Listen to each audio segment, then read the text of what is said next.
Hello, my lovely Wolfpack, and welcome to Wolfpack Media, the most entertaining place on YouTube for your news and commentary. I'm your host, Justin Huseman.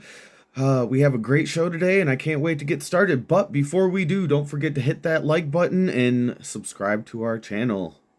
We're doing some great things here at Wolfpack. We had a great weekend this week. The boys are out here working hard. Or a great weekend, I should say. So glad to be back with you on this Monday. Um, but yeah, so we have an interesting story to get to today. We're going to be talking about Ukraine and some of the things going on with that. I haven't really had a chance to get to a lot of world news. I've been so focused on international news. So many things going on these past couple weeks or this past month with our new administration in. So I haven't really had a chance to get to a lot of that, but thankfully, I do want to give a huge shout out to my co-host Benai Huseman for bringing our attention to this story. You guys might have heard of the debacle that happened at the White House this weekend or last week, something like that. But yeah, I wanted to cover it last week, but I didn't have time. But thankfully, Benai Huseman was able to pick up the story this weekend. So this is just like a quick update to what happened with Zelensky and Trump and Vance. Basically, Zelensky got tag teamed by Trump and Vance, and it was pretty hilarious. But yeah, guys should go check that out. Uh, Benaya started his new series, Wolfpack Reacts, episode 1. They have the full video of what happened with Zelensky and Trump and Vance in the Oval Office. Yeah, he kind of breaks down that video, and you guys should definitely go check it out because this is kind of an update to that story. Like I said, it seems that after that debacle and Zelensky left and headed to Europe, it seems, where Europe is kind of seems to have their own plans when it comes to the war in Ukraine, as UK and other governments pledge to send peacekeepers or something to Ukraine. So this is pretty interesting. So here we got they had some sort of meeting about it over there in Europe where a bunch of leaders of European countries are getting together, apparently kissing Zelensky's ass, if you will. But I got this quick audio bite from the British Prime Minister Keir Starmer. Uh, I got this from Nick Sorter on X. Guys, go check him out on X. He's pretty cool. Let's see. I'm trying to get this to load as per usual. But take a listen here. Here's him speaking about it. About their plans, apparently. The UK is prepared to back this with boots on the ground and planes in the air. Together with others, Europe must do the heavy lifting. But to support peace in our continent and to succeed, this effort must have strong US backing. Yeah, so I love how he had to add that at the end, like dragging us into it somehow after that huge debacle at the White House. Yeah, I don't know. Let us know what you guys think on this. Let me see here. So yeah. Now I wanna sorry guys, I'm not awake yet. Now I wanna give you guys a little info on this conflict so you can kind of better understand and form your own opinion on the situation because context matters here at the Wolfpack. Context matters. And most people unfortunately couldn't find Ukraine on a map. So we're here to help you out a little bit. So why do first of all, why does Russia want access to the Crimean Peninsula? in the first place. Well, from what I can understand, Russia's Black Sea Fleet is based in Sevastopol, Crimea.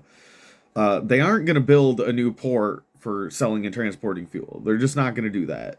And they also aren't going to allow Western influence to shut down their sale of gas through Gazprom in Ukraine. And in order to do that, they this is what I think all of this is about. At least it seems to make the most sense if you kind of Occam's razor this situation. They're in order to do that, in order to secure their sale of gas through Ukraine,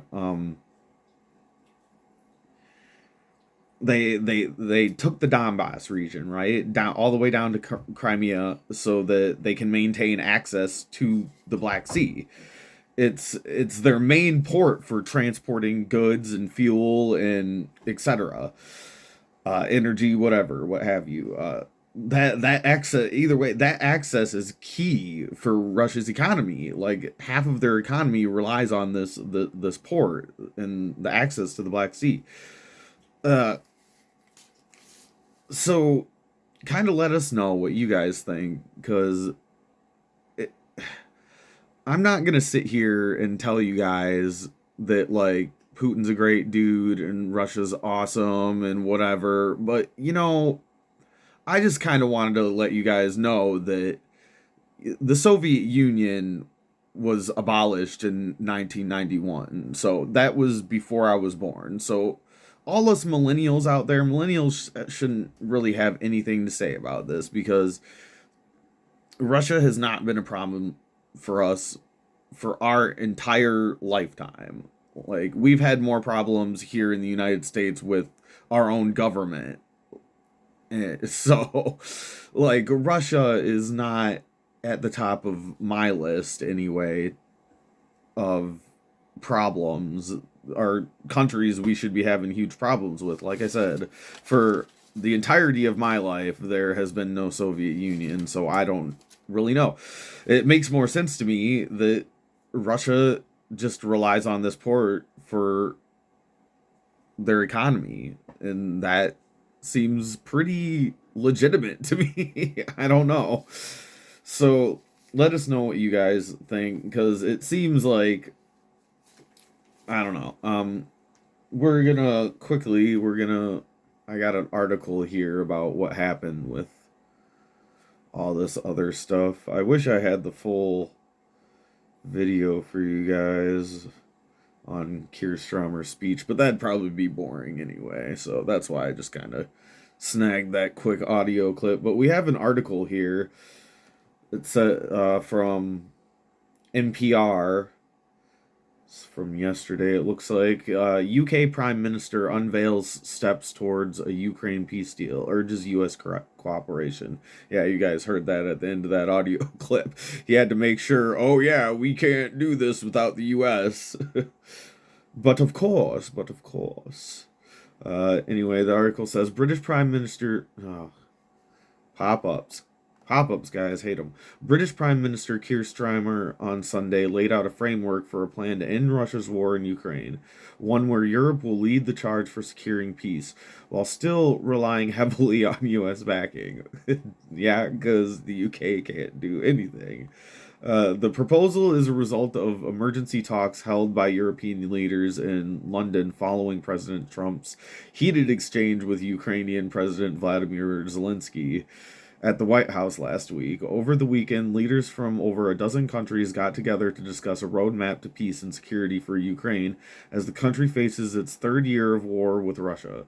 The emergency summit was also aimed at working to preserve Ukraine's relationship with the U.S. and America's involvement in the war overseas. Strymer said Europe must do the heavy lifting to secure the lasting peace agreement between Russia and Ukraine, and that the UK should lead the front. Yeah, okay. He emphasized that this effort must have strong U.S. backing. Yeah, we just heard that. Through my discussions over recent days, we've agreed that the UK, France, and others will work with Ukraine on a plan to stop the fighting, Stramer said at a press conference Sunday. Then we'll discuss that plan with the United States and take it forward together. Yeah, I don't really care what the UK has to say. You see, I love how this just like all counts on this big thing they're doing over there. It seems, first of all, it seems like our so-called allies in NATO seem to be. His whole speech there seemed to be like sabotaging any negotiations with it, like they're just driving us head first into World War III, trying, and then also trying to drag the U.S. into this, and uh, I don't know, that it's funny because all of it kind of hinges on the U.S. participation, and we're like, no, dude, we are done with you. We are done with this war. We're ending it, and like it seems like the European Union is just like it's like they're just trying to give this middle finger provoking Russia, and I'm not okay for it. I am not here for it at all. At all. But let us know what you guys think, man. We're just here bringing you the news. You guys form your own opinions. You know my opinions. I'm all for what Trump's doing. I celebrated when I watched Benaya's video and watching JD Vance and Trump just piss pound the ever living crap out of Zelensky in the Oval Office.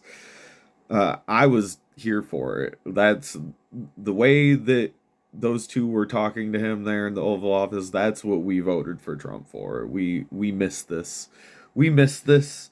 Trump, Zelensky, fucking around, finding out. Don't mess with the U.S., man. And yeah, he's trying to prevent the destruction, the total annihilation of your country. So maybe be a little more grateful. And all the people here in the U.S. going, I stand with Ukraine. Like, do some research for yourself. Watch us here at the Wolfpack. We'll give you some information. You don't have to take my word for it. Like, I actually implore you, don't take my word for it. I want you to think for yourselves. And we're just here to get you started on a little bit of information so that you're a little bit more knowledgeable. So, yeah. So that's really all I got for today. I did want to touch on a few things regarding the Wolfpack. So tomorrow is my birthday. Your host is 33 years young. I'm an old guy now. But for that, I'm going to be starting yet another new series tomorrow called Wolfpack Eats. And this isn't just going to be a lone wolf thing. This is everybody can in the Wolfpack can participate in this. I have not discussed this with the other boys yet, but if they're watching this, they're now finding out. But yeah, we're not just about the news and making you laugh around here. You know, something that also that a large wolf like myself needs is food. We also enjoy food here. So I'm gonna be making one of my favorite recipes for my little birthday dinner tomorrow, and you guys are gonna be joining us for that. So hopefully we'll have fun. That'll be entertaining for you. So yet another series that we started here. Ain't no rest for the wicked here at the Wolfpack. So let's see. Oh yeah, I had this one more thing here, news related. A couple things here, news related. Cause also tomorrow I'm gonna try to get you. I don't know if we'll be able to do it. It might have to wait till Wednesday morning, but tomorrow I'm gonna try to get you a Lone Wolf show as well. An episode, because tomorrow night. I got this from X. This is a post from the White House. Tomorrow night at 9 p.m. Eastern Standard Time, President Trump delivers his first joint address to Congress. You won't want to miss this. And Trump posted, you can see here, he said, "Tomorrow night will be big. I will tell it like it is," all in big capital letters there for you. So, yeah, we're going to try to report on that. I'm guessing he's going to be saying more wild stuff that we like to hear. uh, President Trump, when he addresses members of Congress like this, I'm totally here for it. There is also some crypto news regarding Trump's crypto reserve, but I will be leaving that story to our good friend Jake Sanito. Um, he started his new series here on the Wolfpack. Wolfpack, what's it called? Wolfpack Economics? Yes, that's what it is. Wolfpack Economics. So yeah, you guys go check that out. He put his first video out yesterday, first episode of that series. So hopefully he's watching this right now too. Pick up that story, Trump's crypto reserve, Jake. Uh, our viewers would like to know what's going on there. Seems like some big news coming out today on that. But yeah, we're gonna go ahead and wrap it up, leave it there. You guys, thanks for joining us. You can follow us on X and Facebook, and don't forget to smash that like button and subscribe to us here on YouTube. We really appreciate the support, really, honestly, from my heart, guys. Everybody, all our subscribers. It's not many, but everybody that is subscribed, thank you. We appreciate it. But we will see you. We will see you tomorrow, guys. Peace.